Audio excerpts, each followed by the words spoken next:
Alors, on commence tout de suite par la grande nouvelle qui a frappé le petit monde de la réinformation québécoise, les médias alternatifs québécois. Un article ici de Radio-Canada, vous savez tous la nouvelle. Facebook interdit les contenus du réseau conspirationniste Radio-Québec. Un article qui date de mercredi par Jonathan Monpetit de CBC News qui a été traduit. Alors, les pages liées à Radio-Québec, qui disséminent notamment des informations douteuses à propos de la COVID-19, ont été fermées mercredi, a annoncé Facebook Canada. Le réseau comptait 77 000 abonnés. La décision fait suite à l'annonce du géant américain mardi concernant le retrait de tout groupe ou page s'identifiant ouvertement à la mouvance QAnon. Il s'agit d'un renforcement marqué de politique existence de Facebook visant à limiter l'influence d'un mouvement considéré comme un risque à la sécurité nationale par les autorités américaines. Après la publication de nouvelles règles par Facebook mardi après-midi, de hauts responsables de la branche canadienne de la compagnie ont cherché à déterminer si ces normes devaient être appliquées à Radio-Québec selon des sources au fait du dossier. Nous fermons maintenant les pages, les groupes et les comptes Instagram qui représentent QAnon, y compris Radio-Québec, a indiqué Facebook Canada dans une déclaration transmise à CBC Montréal mercredi. Il faudra du temps pour faire appliquer cette politique et nous allons prioriser cette tâche au cours des prochains jours, des prochaines semaines, a ajouté la même source. Radio-Québec, qui contient principalement des vidéos longues de plusieurs dizaines de minutes produites par Alexis Cossette-Trudel, un Montréalais de 47 ans, fait la promotion des théories de QAnon depuis plusieurs années. L'article continue. Facebook dit avoir récemment agi pour limiter l'influence de Radio-Québec, y compris en retirant à M. Cossette-Trudel la capacité d'en monétiser le contenu. Ils attaquent le portefeuille, évidemment, ainsi qu'en restreignant les endroits où son réseau apparaît dans les résultats de recherche. Donc, on limite aussi la visibilité. Lors d'une entrevue donnée mardi, avant que son compte Facebook ne soit fermé, M. Cossette-Trudel a soutenu que les restrictions tenaient de la censure et a accusé Facebook d'être le chien de garde des puissants. Bien évidemment, Facebook, c'est dans les GAFAM, ce sont les oligarques californiens. Il a assuré par ailleurs avoir cessé de faire directement référence à QAnon il y a plusieurs mois et soutient ne jamais avoir fait l'apologie de la violence. Alors, ça, c'est vrai. Situation particulière au Québec. Alors, il s'agit de l'un des premiers cas où Facebook a publiquement reconnu avoir agi contre les contenus extrémistes publiés au Québec. D'autres groupes d'extrême droite, donc ils sous-entendent que Radio-Québec est un site d'extrême droite, ce qui ne fait strictement aucun sens. De la province, dont la Meurthe, Storm Alliance et Atalante ont tous pu exploiter des pages Facebook pendant plusieurs années. Et cela malgré le fait que Facebook a fait disparaître les comptes de groupes similaires ailleurs au pays, comme les Soldats d'Odin et les Proud Boys. Bon, alors qu'est-ce que ça nous dit?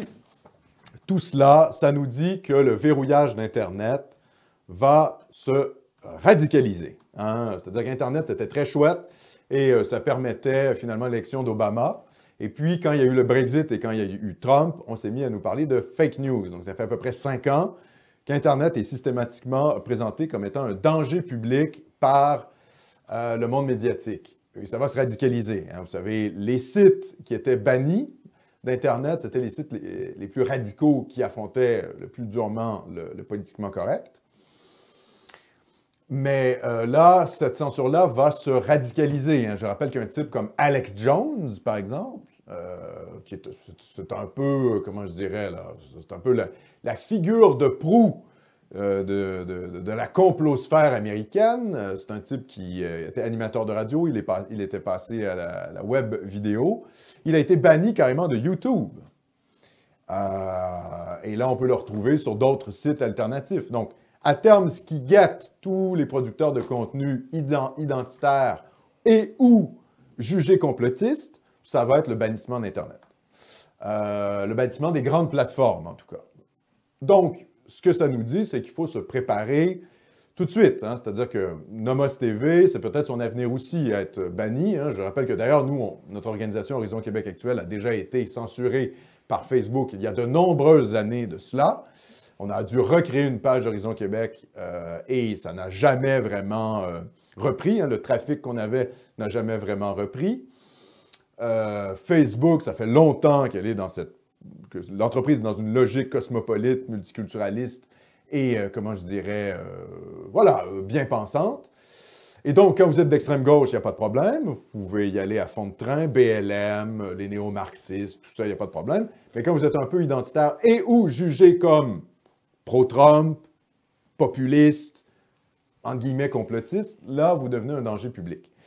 Donc, toute cette situation-là va se radicaliser. Je vous invite tout de suite, immédiatement, à commencer à vous intéresser à des VPN, donc des choses qui protègent finalement votre identité, et également au réseau Tor, qui vous permet de naviguer finalement non seulement sur le Deep Web, mais également en protégeant votre identité, en quelque sorte. D'une part. D'autre part, il va falloir sortir de Facebook, et même éventuellement de YouTube, parce que ce sont des plateformes qui, à terme, vont être complètement verrouillées par la bien-pensance. Donc, Nomos et moi, personnellement, nous sommes sur Telegram. Donc, Telegram, c'est une application que vous pouvez télécharger. On tient une information, je mets un lien à peu près à chaque jour de semaine, et toutes les capsules de Nomos TV y sont également. Vous téléchargez Telegram et vous allez rechercher Nomos TV, vous allez le trouver. Vous allez trouver mon nom également, Alexandre Cormier-Denis, pour garder un lien si jamais on est banni de Facebook, etc. Il y a également le réseau social Gab, que j'essaie de tenir à jour également, donc GAB, qui est l'équivalent d'un Twitter non censuré. Malheureusement, le réseau social VK ne semble pas une vraie initiative parce qu'il y a plusieurs nationalistes qui ont été bannis de VK. Donc, VK fait quand même aussi une assez grande censure. Donc, à terme, VK, c'est le Facebook russe. À terme, VK ne semble pas être une solution de rechange viable. Donc, je ne vous invite pas à aller massivement sur VK. Moi, j'utilise Telegram et Gab. Il y a d'autres sites également, Minds, Parler, P-A-R-L-E-R, hein, comme le verbe français. Que j'imagine les Américains disent « parler », comme ça. Un autre site, voilà, le remplacement à Facebook.